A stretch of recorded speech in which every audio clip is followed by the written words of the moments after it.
Muy buenas tardes, bienvenidos a Espacio Televisión. Mi nombre es Mayra Hernández, esto es Espacio Noticias y estas son las noticias más relevantes de este viernes 2 de octubre.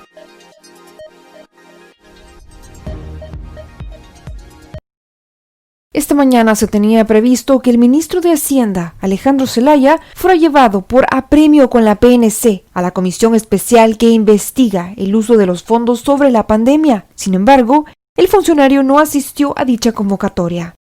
El diputado René Portillo Cuadra informó que la comisión dará por incumplida la orden girada por la PNC.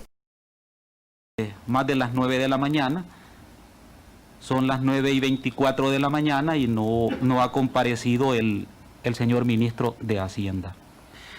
En ese sentido, tampoco ha cumplido la orden el señor director de la Policía Nacional Civil. En ese sentido, nosotros daríamos por incumplida la orden del director de la Policía Nacional Civil a esta orden, sobre todo teniendo en cuenta el artículo 321 del Código Penal, que dice lo siguiente: incumplimiento de deberes. El funcionario o empleado público, agente de autoridad o el encargado de un servicio público que ilegalmente omitiere, rehusare hacer o retardare algún acto propio de su función, será sancionado con prisión de 4 a 6 años e inhabilitación especial para el desempeño del cargo por igual periodo. Cuando el incumplimiento del deber dé lugar a un hecho delictivo o sea motivo de otro, la sanción se incrementará en 1/3 parte del máximo establecido e inhabilitación del cargo por igual periodo. El señor director pues no ha cumplido con la tarea que le encomendó la comisión especial. Ante esto, el diputado del partido Gana, Guillermo Gallegos, informó que el director de la PNC, Mauricio Arriaza Chicas, envió una carta a la comisión especial justificando la inasistencia por apremio del ministro Zelaya. El parlamentario dijo que la carta no fue recibida por la comisión, sin embargo, él la recibió para leerla en dicha sesión de trabajo. Dicha comisión especial le ha realizado. ¿Quién manifestó esa misma fecha? Que la incomparecencia a las sesiones previas a las que fue convocado, especialmente la programada para el día 30 de septiembre del 2020, obedeció a diferentes compromisos relacionados con su deber de presentar al Consejo de Ministros y posteriormente a la Asamblea Legislativa el proyecto de presupuesto general de Estado para el ejercicio fiscal 2021, para garantizar con su actuación el cumplimiento del artículo 167, ordinal 3-131, ordinal 8 de la Constitución de la República. Por tanto, se advierte la existencia de una causa justificada basada en el ordenamiento constitucional, ya que la fecha que relaciona el señor ministro Zelaya Villalobos, en que se había llamado a comparecer por una tercera ocasión al seno de la Comisión Especial, era justamente el día límite en que debía de cumplirse con lo dispuesto de la Constitución de la República, a los efectos de la presentación del proyecto del presupuesto general de Estado antes de que inicie el ejercicio fiscal 2021. De esta manera, la tercera convocatoria dirigida al funcionario en comento al no surtir plenos efectos por las causas justificadas enunciadas queda pendiente de realizarse. En virtud de lo anterior, siendo tanto el artículo 132, inciso primero de la Constitución, como el artículo 56 del Reglamento Interior de la Asamblea Legislativa, refieren que las convocatorias a las comisiones especiales son obligatorias bajo los mismos apercibimientos que se observan en el procesal judicial y en el artículo 165, inciso segundo del Código Procesal Penal. Establece como una salvedad para el uso de la seguridad pública la existencia de justa causa para la incomparecencia de la persona a la cita realizada por la autoridad judicial. No se configura el supuesto para hacer comparecer al señor ministro de Hacienda, José Alejandro Zelaya Villalobos, por medio de las fuerzas públicas de seguridad en el seno de la comisión especial, debido a la causa justificada de orden constitucional antes indicada. A esa autoridad administrativa, comisión especial, con el debido respeto, se le sugiere la modificación y o programación de la referida convocatoria, teniendo como fundamento legal los incisos 2 y 3 del artículo 272 del Código Procesal Penal vigente y el artículo 4, numeral 1 de la Ley Orgánica de la Policía Nacional Civil. se tomen en cuenta los compromisos anteriores, los hechos públicos y notorios en la presentación del presupuesto general del Estado para el ejercicio fiscal 2021, realizada por el señor ministro de Hacienda en fecha 30 de septiembre del 2020. Sin otro particular, me suscribo renovando las muestras de consideración y distinguida estima. Dios, Unión, Libertad, comisionado.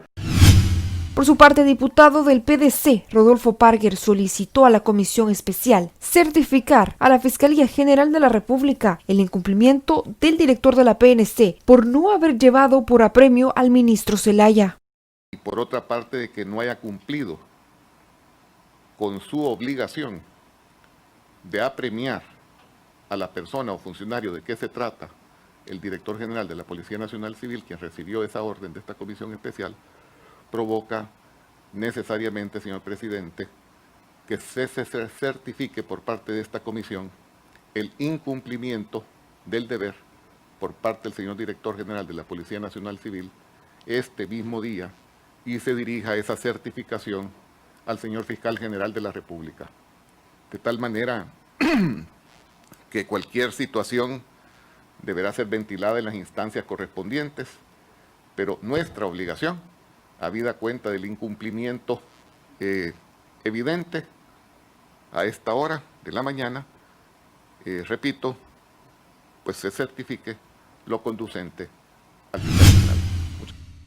Además, la diputada del FMLN, Yancy Urbina, reiteró que el director de la PNC, Mauricio Arriaza Chicas, está incumpliendo la ley. La parlamentaria dijo que el gobierno está utilizando a la PNC para que no cumplan la ley, al igual que la Fuerza Armada, según dijo la legisladora. Y está claro que incumplió la ley. Eso queda demostrado hoy, que el señor director de la Policía Nacional Civil no está acatando la ley.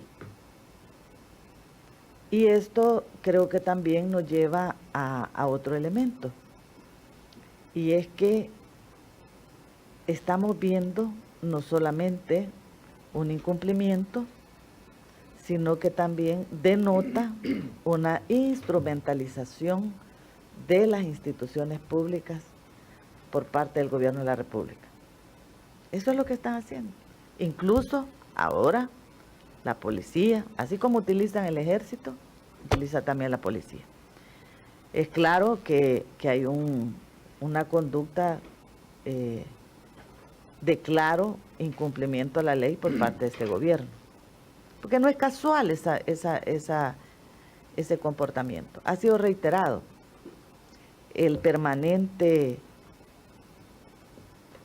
La permanente violación a la Constitución, a todo el marco legal de nuestro país, que claramente ha entrado en un deterioro significativo en términos del Estado de Derecho.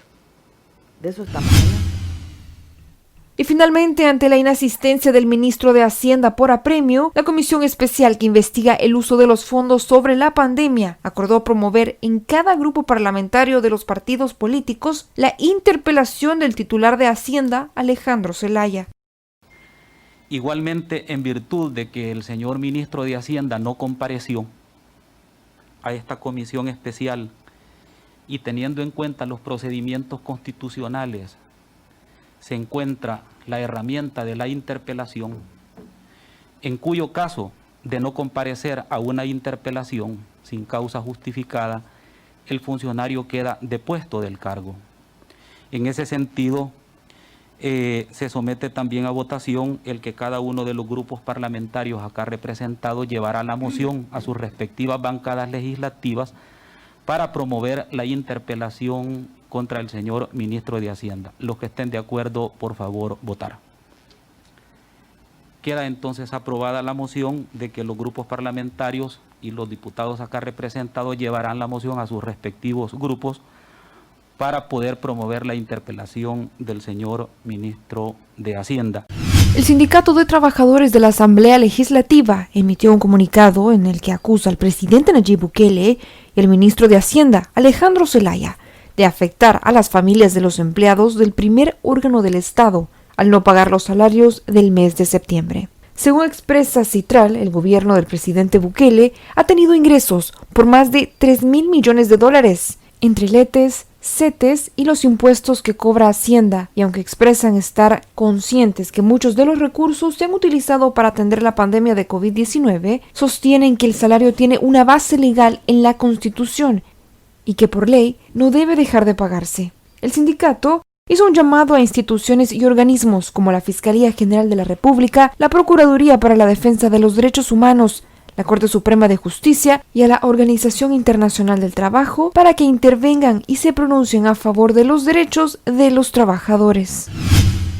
La Defensoría del Consumidor comunicó este viernes que vigilará se cumpla la devolución del dinero a las personas que compraron boletos para diferentes conciertos a realizarse este año 2020, pero que por la pandemia del coronavirus tuvieron que ser cancelados. La institución aseguró que los organizadores de los eventos se han comprometido a devolver el dinero a los consumidores, cuyo monto, según la Defensoría, asciende a más de $628,000. Las autoridades detallaron que son 7 los conciertos de los que se reintegrará el dinero.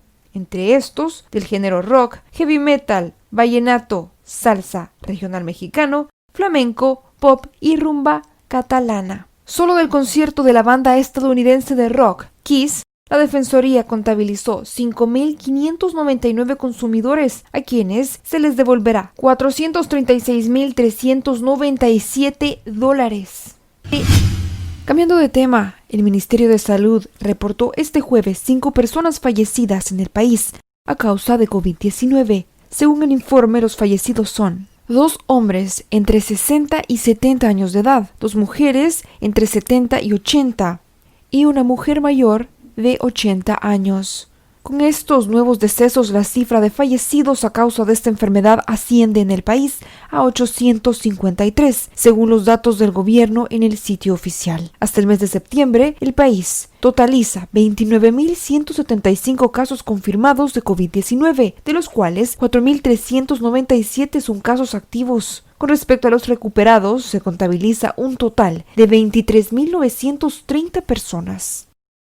En más información, socorristas de Comando de Salvamentos atendieron anoche una emergencia que se generó en el barrio San Antonio, en las inmediaciones de la comunidad Parque Cabañas, en el municipio de Sensuntepeque, departamento de Cabañas. En el lugar se registró un derrumbe que dañó una vivienda, luego que se diera un talud de tierra durante la lluvia registrada ayer por la noche. La familia que habitaba la vivienda fue estabilizada y evacuada hacia un albergue, mientras autoridades correspondientes resuelven los daños. Y nos pasamos al clima. El Ministerio de Medio Ambiente y Recursos Naturales informa que para este viernes se esperan tormentas sobre la cordillera volcánica central y occidente en horas del mediodía y primeras horas de la tarde, así como tormentas moderadas a fuertes en la zona oriental y paracentral del país. Muy buen día, es el pronóstico del tiempo para este viernes 12 de octubre. Tormentas de moderada a muy fuerte intensidad esperamos en el sector centro y oriente del país, principalmente en la cordillera volcánica y la zona norte. Estas tormentas se centrarían en horas de la tarde y la noche, prolongándose posiblemente hasta primeras horas de la madrugada. Son producto de la humedad que aporta este sistema de baja presión que, según el Centro Nacional de Huracanes de Miami, tiene el 90% de probabilidad de desarrollo a un sistema ciclónico para las próximas 48 horas.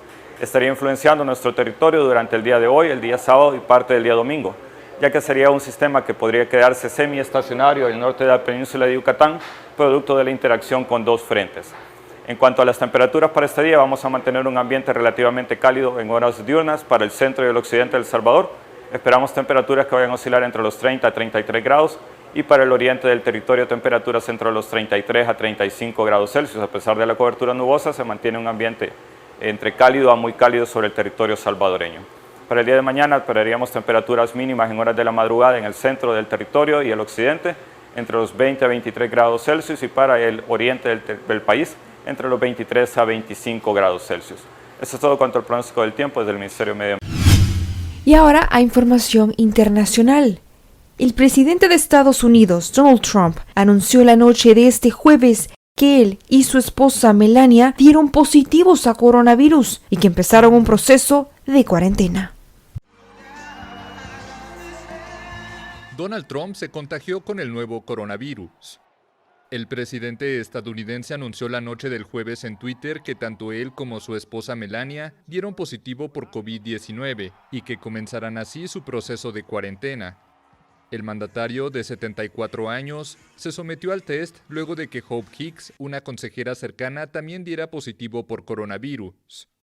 El presidente, en campaña por su reelección, ha sostenido múltiples mítines con grandes cantidades de seguidores, muchos de ellos sin tapabocas, lo que había despertado las alertas por posibles contagios de COVID-19. Estados Unidos es el país más afectado del mundo por la pandemia, con unos 207,000 muertos y más de 7,200,000 contagios. Trump ha sido criticado por su gestión de la crisis sanitaria y por haber minimizado la pandemia en un principio.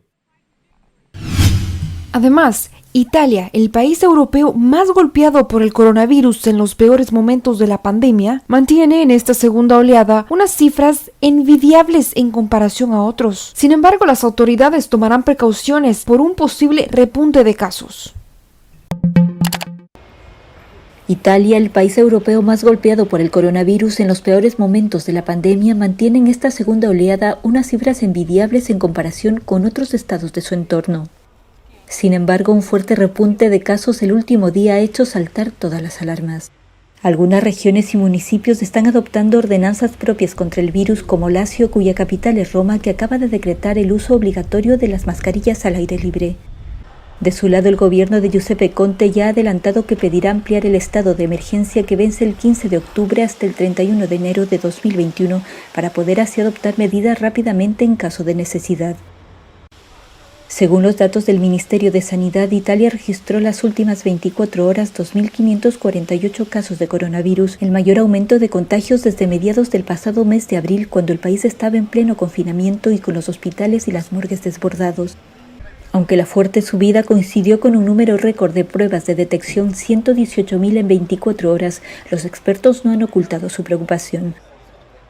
Para algunos probablemente se estén viendo los primeros efectos de la reapertura de las escuelas, con todo lo que esto conlleva, un mayor uso del transporte público y un aumento de las infecciones intrafamiliares. Aún así, la relación entre el número de casos diagnosticados y el de las pruebas efectuadas es todavía bajo, con una tasa de positivos de 2,1, mientras que en España, por ejemplo, esta relación es de 12. Por el momento se descartan los confinamientos, pero el gobierno de Conte no baja la guardia y en ningún momento ha dado la pandemia por vencida. Por otro lado, Armenia está dispuesta a negociar un alto al fuego en Nagorno-Karabaj, mientras los combates siguen causando bajas en las tropas karabajíes y de Azerbaiyán. El ministro de Exteriores armenio acepta la mediación para parar el conflicto. Armenia está dispuesta a negociar un alto el fuego en Nagorno-Karabaj, mientras los combates siguen causando bajas en las tropas karabajíes y de Azerbaiyán. El ministro de Exteriores armenio acepta la mediación del grupo de Minsk de la OSCE para el conflicto, integrado por Rusia, Francia y Estados Unidos. Ereván condiciona el diálogo a que se base en los acuerdos de 1994 y 95 y asegura que continuará repeliendo de manera decidida la agresión de Azerbaiyán. Si Armenia quiere ver el fin de esta escalada, replican desde el Ministerio de Exteriores azerí, debe poner fin a su ocupación. ¡Ya basta! En una declaración conjunta, los presidentes de Francia, Estados Unidos y Rusia pidieron el jueves un inmediato cese de hostilidades en este enclave separatista situado en Azerbaiyán y habitado por armenios, que goza de una independencia de facto desde la desintegración de la URSS. Respaldado por Turquía, Azerbaiyán condiciona el diálogo a la liberación de los distritos adyacentes a Nagorno-Karabaj, que Armenia mantiene ocupados desde el final de la guerra hace 26 años. Sin embargo, Ereván los considera una franja de seguridad imprescindible para la supervivencia de la denominada República de Artsaj, ya que permite que esté unida físicamente con Armenia. En los deportes, un año después de la trágica muerte de Kobe Bryant, su viuda, Vanessa, ha podido recibir algunos tesoros, hasta ahora ocultos, que pertenecían a la estrella de la NBA. Estos objetos fueron hallados por René Nesoda, una de las caras conocidas del programa de subastas Storage Wars, o, en español, ¿Quién da más? O Guerra de Depósitos. que ha llegado a un acuerdo con la familia Bryan para devolver algunos artículos. Nesoda compró un trastero abandonado de Los Ángeles que contenía unas pocas cajas, entre ellas ropa, zapatillas, complementos o documentación de Kobe Bryant. El remake de la película The Witches está listo para su estreno, una producción con muchas expectativas, protagonizada por Anne Hathaway, quien interpretará a la bruja principal, Octavia Spencer, como la amorosa abuela, Yasser Kadim Bruno como el niño, Stanley Tucci como Mr. Stringer y Chris Rock como el novio. Gracias por compartir Espacio Televisión. Yo soy Mayra Hernández, esto es Espacio Noticias y usted está informado.